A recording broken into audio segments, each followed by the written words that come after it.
Where are we on the worry meter after another rough outing for Sonny Gray? This is Locked On Cardinals.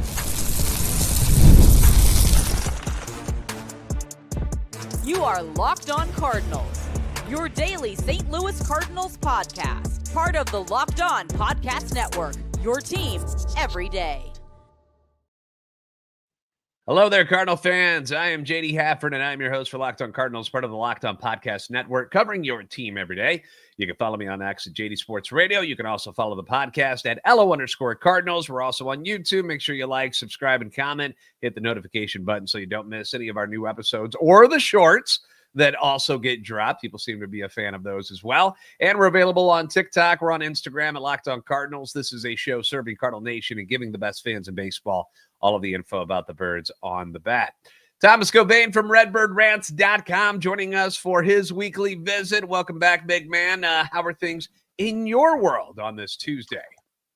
I'm doing well. My family's all getting healthy. We've been battling the flu the last couple of weeks, so we all turned a corner. I think we're good for right now.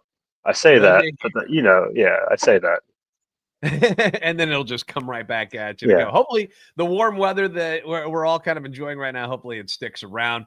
Cardinals got curb stomped by the Mets on Monday night in Port St. Lucie, 8-0 drubbing. It was as miserable as a game as I've seen or listened to all spring. The guys had nothing on offense. They didn't have much on the mound either. So I want to start with the mound portion of things. Specifically, let's talk about the Cardinals. Number one, Sonny Gray got shelled again on Monday night. 4 runs on 6 hits, 2 more home runs, hit a guy, struck out 4 in 4 innings.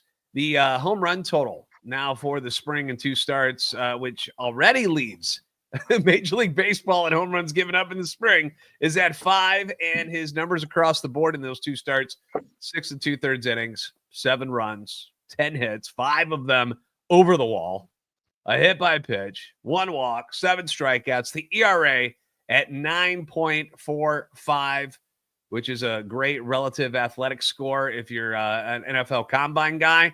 Not so good if you're a pitcher in Major League Baseball. Hitters are hitting .345 against him, Thomas. Now, we can give excuses. It's early. It's spring training. Maybe he's working on some things, but people don't want to hear that, Thomas. They don't. They see the numbers and they go, uh-oh. I'll put up a poll question on the Locked On Cardinals X page asking fans where their level of concern is for Sonny, whether it's at DEFCON 5, which is, he'll be fine. DEFCON 3, I'm getting a little sweaty. DEFCON 1, we're screwed. And I encourage you guys to all vote if you haven't already. So I ask you, Thomas, that question. What are you seeing from Sonny? What are you taking away from these first 2 starts, and how worried are you?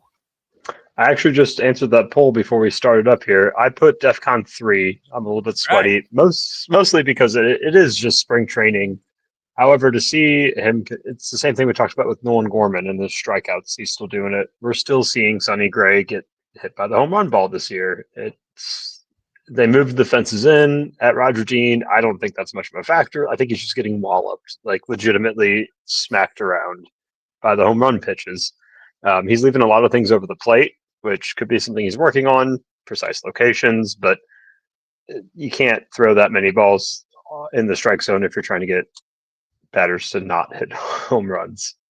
This is true. And both of his starts, I believe, are both been on the road. They haven't even been at Roger Dean. I will give him this, if I'll throw an excuse out there that maybe you picked up on watching last night's game or in his first start. Both games were in hella windy conditions where the wind was blowing like crazy out. And I'm not talking a nice little breeze on an afternoon, like crazy. Like they kept talking about it in the telecast on Monday night. Like they were like, look at these flags. Like you get anything up in the air to right field and you're going to have a good chance at hitting a home run. And where did all those home runs go last night? They went to right field for the most part for the Mets. So, if you want to give them that excuse, that's fine. But yeah, so far I feel the same way. It's just really missing with your, where you're throwing your pitches. Like they're up and over the plate, which is bad news.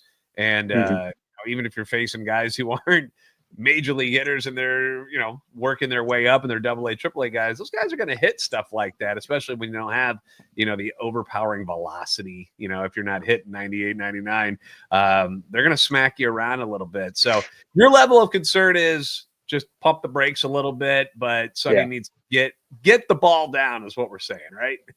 Yeah, I need to see some improvements out of him in the home runs. And we get to the regular season, it could be wholly different. He could be throwing 180 innings, 10 home runs over the season. Like, it could be Sonny Gray of old again. It is just spring training in the end. We just got to let things settle still. Now, another name that people are getting a little concerned about is that of Andre Pallante, who had another bad outing on Sunday against the Yankees, where he gave up 4 runs on 8 hits, 2 home runs. Opponents are now hitting .412 against Andre in 3 starts over 8 innings. The ERA is at 9. I've also seen some people chirping about his velocity being down a little bit compared to what he was doing last year. Where is your level of concern when it comes to Andre Pallante right now? Yeah, slightly more than Sonny Gray, probably because he hasn't been around as long. Like, Gray's a veteran in the game. He knows how to get himself right. Not so much with Andre Pallante. The name of his game is getting the ball down, getting ground balls, keeping it in the field of play. He's just been elevating everything. I know his velocity's down a couple of ticks. That doesn't worry me too much in spring. He'll probably get it up to where it needs to be. But his pitches aren't moving outside of his curveball as much as they were last year, and he's keeping it in the zone too much. Yeah, and that's something I pointed out when watching his, the starts that we've been able to watch, is that, the balls that he's missing, it's not like, every once in a while the hitter is going to win, and it happens. Like Soto's home run against Gray, it wasn't a really bad pitch or anything. It's just Juan Soto was awesome, and he pulled a pitch on the inside half of the plate that was like borderline strike, and he just yanked it over the wall and right. So it's going to happen. With Pallante, though, these are like big old beach balls coming up there right over the heart of the plate. Those are the ones that are getting tagged on Andre Pallante. Again, location. Ian Bedell, if you want to take it from somebody who's actually pitching professional baseball, when I asked him the question about what's more important, movement or velocity, and his answer was location overall, both of them, because it doesn't matter if you're over the heart of the plate. And that's bad news for any pitcher. It's not just the guys on the Cardinals. It's anybody in the league. So, Pallante, you saw him in that second start, was outstanding. It was just ground ball after ground ball. You're seeing a lot of that from Eric Fetty so far this year, which has been very, very encouraging. So that's what you're looking for. So hopefully, they get it worked out. Maybe it's something with release point, whatever. We're working on things, but yes, we're only a couple of weeks away from opening day. So it's starting to get down to the nitty gritty. There's not so many starts left for these guys in the spring. So it's time to put up or shut up. 4th and 5th spots in the rotation. There seems to be the competition appears to be Pallante, Matz, McGreevy for those final 2 spots. If you had to make a decision today, you're Ollie. Who are you putting in as your 4 and 5, and which one's going to the bullpen? That stipulation there throws me off because I think Ollie's going to go with Pallante and Matz. I would go with Pallante and McGreevy and put Matz in the bullpen.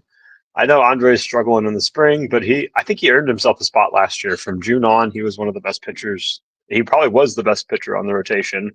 And then McGreevy, if we're truly going through this youth movement, we don't need another 34. Is that Matz? 34, 33-year-old starting pitcher getting however many innings he does. Throw out McGreevy, let him get his seasoning now so he's ready in the next couple of years. I think that's who I would pick. Who I think Ollie would pick would probably be Matz and Pallante. One thing I thought about too is, like, when you look at the rotation the way it is right now, if you don't put Matz in the rotation, you got no left-handers, none in the starting rotation, which makes the job a little bit easier on the opposing team and manager, knowing like who's going to be in and who's going to be out and stuff. So I wonder if that will play a role in anything. Just something to think about when everybody is right-handed. So we'll discuss the offense, which managed just 3 measly hits on Monday night. We'll talk about them and their struggles next on Locked On Cardinals. Get the supplies you need from the site made for the skilled trade. SupplyHouse. Whether you're in plumbing, HVAC, or electrical work, SupplyHouse is the reliable way to order products online. Their easy-to-use website is packed with helpful resources and the latest product info to help you get the job done right.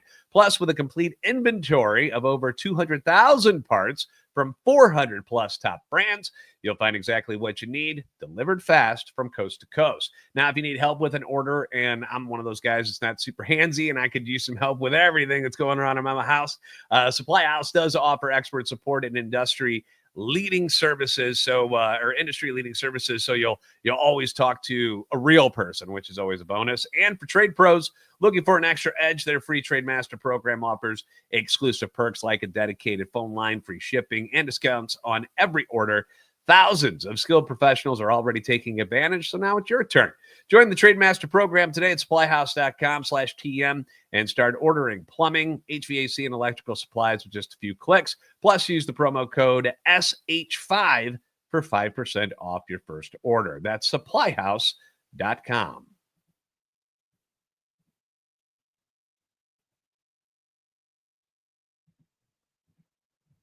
Thanks for making Locked On Cardinals your first listen every day. Leave your comments on YouTube as well as on X anytime you want. That feedback is always welcome and encouraged. Make sure you guys are giving Thomas Govain a follow at Thomas Govain on X as well, and reading up on his stuff at redbirdrant.com. We're going to get to one of his latest pieces here in just a moment. But first, let's get back to the bitching and the whining a little bit, Thomas. Let's talk about this offense, which struggled last year. We all know about that. Gorman and Walker never progressed. Goldie and Nato were shells of their former MVP selves. Contreras was hurt half the season. Edmund hurt, then traded. Newt hurt, per usual. The offseason, they bring in Brant Brown to help turn things around, give them a new voice, in regard to hitting.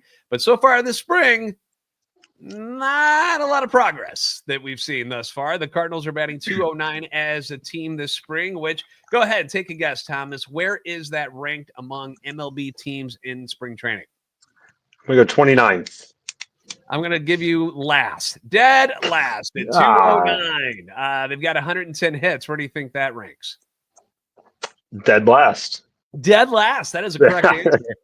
They've also scored 72 runs, which is tied for 25th, 19 home runs, tied for 13th. Now, they are walking a lot, which is something that I will always appreciate. I love patience at the plate. It bothers me every time. I don't care if it's spring training. When these guys try to ambush a first pitch and they hit a ground ball or a pop out, I want to go strangle them because it drives me nuts. Like, they don't make these pitchers work, and it pisses me off, to be honest with you. I don't understand it. I don't like it, but they are walking a lot. They're tied for 5th in Major League Baseball for walks, 135 strikeouts. They weren't a big strikeout team last year, despite what we had from Gorman, 4th lowest total so far. Last night's 13 strikeout effort didn't help the cause, but slugging and OPS, 27th, on base percentage is 24th. It's been bad. And some of your top guys that you're depending on to really carry you, have not done much this spring, Thomas. Arenado's at 160. Mason Wynn is hitting 103. Brennan Donovan at 150. Jordan Walker, before he got hurt, 143. Pedro Pajes, 167. Michael Hellman is batting 71. And then my guy, Michael Ciani, 40. 40. He has not looked good at all. How worried are you about these guys now that we're a couple of weeks into spring training? Are the alarms going off for you? Yeah, a little bit on a couple of them. Mason Wynn probably makes my list at this point as a player who I'm worried about. I don't think he would have been last week, but I think he at this point is becoming a worrisome player. Arenado, I don't know. He's a guy, I trust veterans, and I think he knows what he needs to do to get himself ready for the season, whether it is production we had last year from him or if he's trying to go back a couple of years. I would imagine he's working on stuff. Gorman has been getting better this last week and a half or so. What really worries me is happy about. I don't mean to cut you off, but seeing Nolan Gorman take better at bats, you can see the confidence is getting up there. I'm pretty sure he had another hit last night, so I think he make 6 straight games that he's got a base hitting streak. And the strikeouts have come down. Yeah. He whiffed again last night, which, so what? Like, it's not like it was where it was like 3 times a game or anything. So very encouraged for Nolan Gorman right now. Yeah, what really worries me isn't necessarily the players at this point. It's what the roster decisions will be. If Michael Ciani is chosen, honestly, at this point, if he's your fourth outfielder, that worries me too. I'd almost rather have Matt Koperniak take over Ciani's spot. Like if we're going to roll out a guy who had a 64 WRC plus last year, who's batting 040 this year, and like we can't consider ourselves competitive and do that kind of move. I agree, and I know that that's not his game, and his game is defense. His game is base pass, getting some speed and running out there. But you got to get something. Like you can't just be a black beat the hole. Mendoza line. Yeah, just beat the Mendoza line, have plus defense, and steal 20 bases a year. That's all And I keep going back too because I think about because we were impressed by what Ciani gave the team last year, considering where he was on the depth chart. But let's not forget there was a reason why that's where he was on the depth chart last year, where he wasn't expected to be on this team. And yeah, he surprised some people. We had some fun with it. He made some cool catches, but he's never been a good hitter at any of the levels that he's made. I mean, there's a reason why the Reds made him available. So, this obsession with him because of his defense from last year, I just don't understand how, and I'm with you and this is going to get to your grievances thing here, is where some of the decisions the Cardinals make, they just don't seem to be in the best interest of winning sometimes, where they just were trying to make people happy instead. This airing of grievances thing that we're talking about, something you put out at redbirdrant.com. It's something that, a lot of fans, they want to do. They want to bring up the issues and things that have bothered them over the last couple of seasons. We're going to link that, story in the description for everyone to read in full. But it's your story, man. Tell us some of your thoughts on why you did this piece and what were some of the things that you brought up in it. Yeah, so it was Katie Wu's piece. I think it was last week on Friday. She talked about some of the roster battles and some things that are coming out. She mentioned how Matz is pretty much a lock for the rotation, and then you've got Pallante and McGreevy. I was like, what? I asked, why are we doing these things? It's been 2 bad years. I know we're going into a youth transition, but then I thought, are we actually going to do the youth transition with who we're playing? So I just decided to throw all my thoughts out there, get it published, air my grievances, get it off my chest. Most of my frustration comes in mixed messaging from the front office, and that's something we've been seeing for the last 2 years. You say you do one thing, you do a different thing, or you don't do anything. And I know that John Mozeliak was handcuffed with the no trade clauses. He went to Sonny Gray, he went to Wilson Contreras, he went to Norm Norman. Gave away those no trade clauses to exactly. It's not like the guy showed up on his front door and said, "Hey, I got a no trade clause, but I want to play for." No, they did it. It's their fault. Right. Yeah. And I'm sure, I don't know, Contreras and Gray could still be traded. Arenado might still be traded too, but this was the offseason where we were supposed to see a real change and a real turn in direction, and it hasn't been happening. We still see the same guys we saw last year. I know the team's a slightly younger this year, but we're not seeing the players we need to. My other frustration came in the roster decisions, primarily catcher and center field.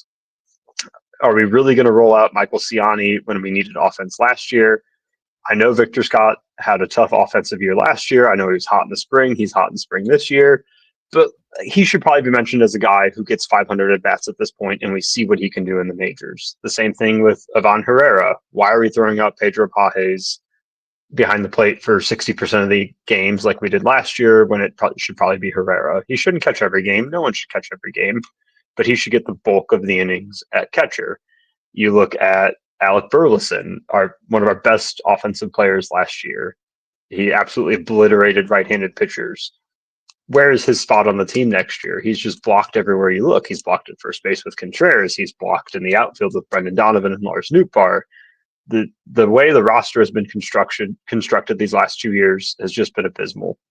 There have been trades that John Mozeliak could have made with Ryan Helsley and Eric Fetty. Ryan Helsley himself said that he was 99% sure he'd be traded. Every interview that he has done this spring has been, especially with national media, and they're all like, what were your thoughts? He was like, I didn't think I'd be here. I'm still a little bit shocked that I am here, but I like it here. It's not that I don't like it here. I figured that this was what was going to happen.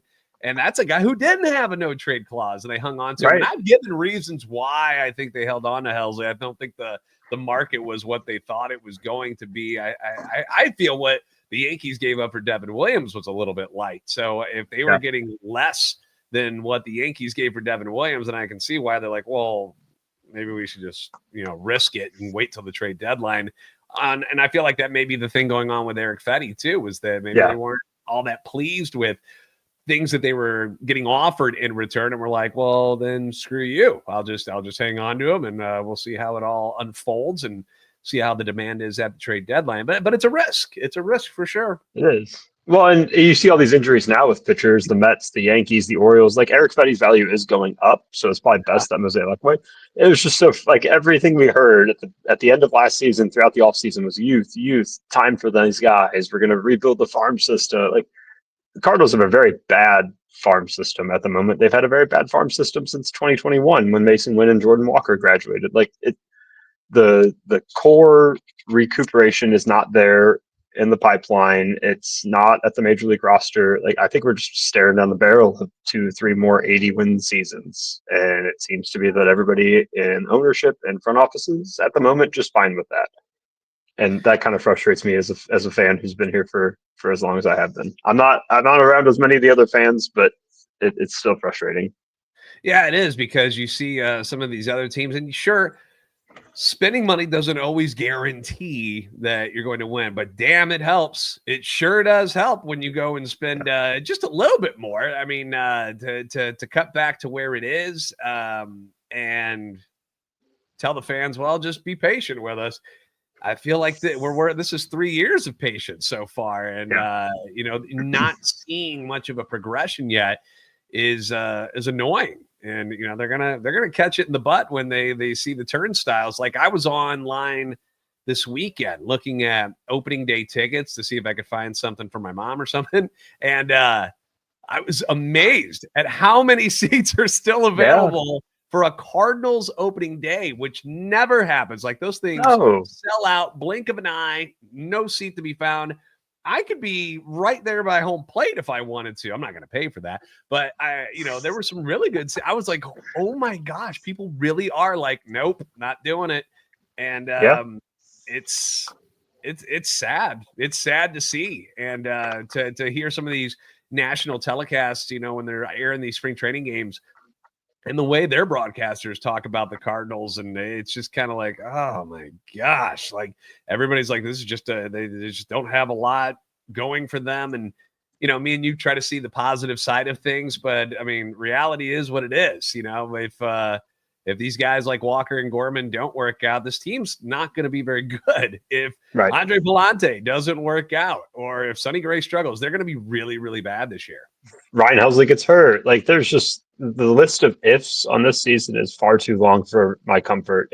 The Cardinals used to be an organization where you had a lot of promises and assurances and guarantees in the lineup up and down. There were guys who you didn't know what we're going to do. There were guys who would get hurt, but there was always a backup for it. There's always a filler who was as close to as good as them as we could get. And that just doesn't seem to be the case. And then you look at the fact that we're the only team that hasn't spent major league money in free agency.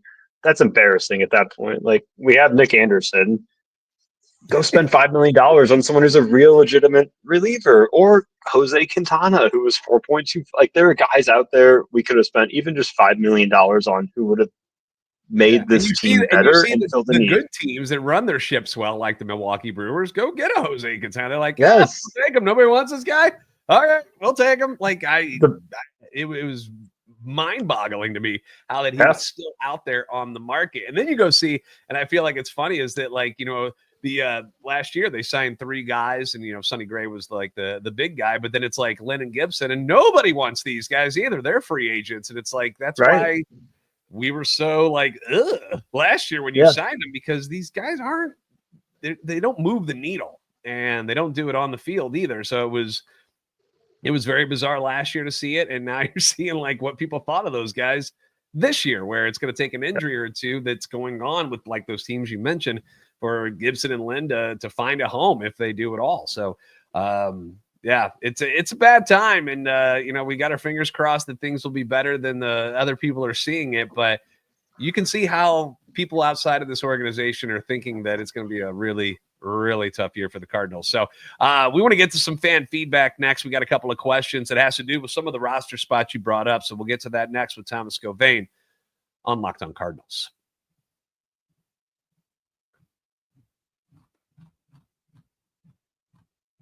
March Madness is here, and FanDuel is giving you the chance to get in on the action like never before. Now, new customers right now with FanDuel can get $200 in bonus bets when your first $5 bet wins. That's 200 extra bucks to use on everything from buzzer beaters to Cinderella stories and even who's cutting down the nets at the end of it all. One of my favorite things about the tournament, and I think a lot of people's is just picking the underdogs. Who's going to pull off those upsets? Watching a team that, on paper has no business competing with the big schools, but somehow, some way, they will themselves to get it done, and they pull off that upset.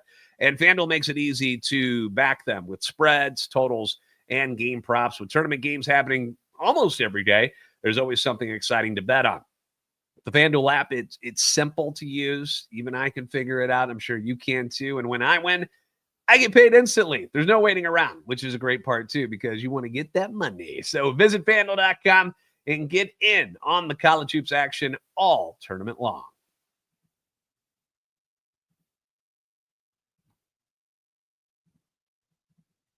Thanks again for making Locked On Cardinals your first listen every day. For your second listen, you can find Locked On MLB. Our guy Sully brings you a daily blend of humor and baseball, keeping you updated on all the teams during spring training. You can find Locked On MLB on YouTube or wherever you listen to your podcast. Thomas Gauvain from RedbirdRanch.com joining us again here. Got a couple questions for you from the fan base before we let you go. Chances that Lucan Baker makes this team. I'm a big Baker fan. I'm rooting for the big guy. Seems like he has never gotten a real shot despite his numbers at AAA. He's got 3 home runs, which leads the club this spring. He's got 7 ribbies, which guess what? Leads the club this spring. He's also hitting .304. He's one of the few guys that's actually doing something offensively. But then there's this case that he can't play anywhere else except DH and first base. So what do we do, Thomas? Can Lucan make the roster? Absolutely. I think he'd be a nice bench bat against a lefty reliever late in games. You could spell Contreras at first if there's a lefty that's starting and Wilson just wants to move to DH for a day. I think he has a spot. I don't think he'll get over 300 at-bats, but he'll do the absolute most possible with those 250 at-bats that he could do. He's a very useful bench bat that serves a purpose well. I'd love to see him out there. I think he's fought through the minors. Let's give him some time. He feels like a guy that if the Cardinals don't hang on to him, he's going to go somewhere else and DH. Kind of like Luke Voigt and go off. Yes, that's exactly what I thought of. Yeah. Like where he's going to go on. He's like, we can't find a spot for him. All right. Somebody else will and stick his bat in the lineup and he's going to produce for them and he's not going to be a superstar or anything, but he's going to be solid. And I feel like the Cardinals are going to waste him if they don't let him stay on this roster. We talked a little bit about Victor Scott and Michael Ciani in that battle. Is there any way that both of them are on the opening day roster? I hope not. I don't know. Why do we need 2 defense first center fielders that have both hit left-handed? No, if I had my pick, I'd put Scott in center opening day, Koperniak as the 4th outfielder, and then Michael Ciani somewhere else in the world. Yeah. Memphis sounds like a good place for Ciani to start the year. Your choices. This is a good one because if there has been something that's been pretty darn positive throughout the spring, the bullpen, again, has been very, very good this spring. They were great last year. I think Ollie did a really good job maneuvering them last year. I think it was underrated how well he used the bullpen. And you've got Helsley, you got Romero, Liberatore, Fernandez, and King. Those guys are in. Who do you have filling out the rest of the bullpen there? So if you got your 5 starters, one of them will go back there. So that gives you, let's say, 6, 7, 8, 9, 10, 11. So you got 2 spots basically to round out your 13 and your staff. So who would you give those final 2 spots to? Because it's going to be a tough decision, I think. Yeah, if you only got 2 spots, I think it's got to be Kyle Leahy and Chris Roycroft. They've been doing really well. If you can shift McGreevy to AAA, that gives you another spot. Roddery Munoz would be an interesting pick there for that 3rd spot. I also think there's an outside shot that it's either Teco Roby or Gordon Graceffo between those two, I'd pick Graceffo just because I think Tekoa Roby has a higher shot at a starter than Graceffo does. I've loved Graceffo's offseason work at Tread. I think that I listened to his interview with Katie Wu. He seems like a really humble guy who's just willing to do what the team needs. So if I get 3 shots, I'll go Leahy, Graceffo, and Roycroft. If I only get 2, I think it'll be Leahy and Roycroft. Yeah, and so Riley O'Brien out of the picture for you, huh? Yeah, I don't know. The stuff is so tantalizing, but man, he just the walks are out there. He's getting hit pretty hard lately still. No? All right. Yeah, Roderick Munoz is the guy that I'm putting a little star next to his name as somebody that I've been very impressed with.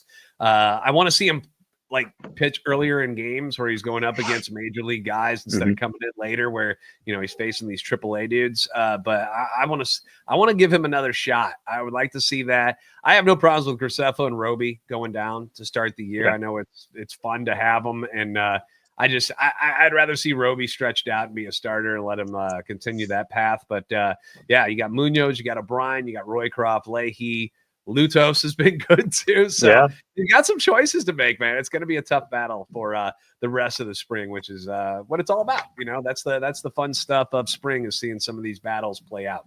All right. Thank you for making Locked On Cardinals your first listen every day. If you haven't already, give us a follow on X at @LO_Cardinals and at JD Sports Radio. You can find us on TikTok as well. Like, subscribe on YouTube if you don't mind. Follow Thomas, by the way, Thomas Govain. Make sure you're following him on X as well. He's very much on the X. It was a bad day yesterday when it was all broken for a while. That was annoying. Yeah, I didn't know what to do with myself. And especially because you have the NFL news coming down too, and everybody's like, "What happened?" Or all losing their minds. So, make sure you give Thomas a follow on there as well. You were doing a fun little thing with the grid stuff, so I hope you continue that because that was pretty entertaining. Yeah, we finished it up yesterday. Also, I promise the listeners we'll be optimistic next time. This was a tough episode. We'll do positives next week. Hey, we're just telling you what a lot of other people are thinking too. So hopefully we'll turn it around. Maybe this week will be even brighter, and they'll start hitting, and everybody's going to undefeated, and we'll be in a better mood come next week. All right, guys. Well, thank you, Thomas, and thank you guys for joining us. You're the best fans of baseball for a reason. We'll see you next time on Locked On Cardinals.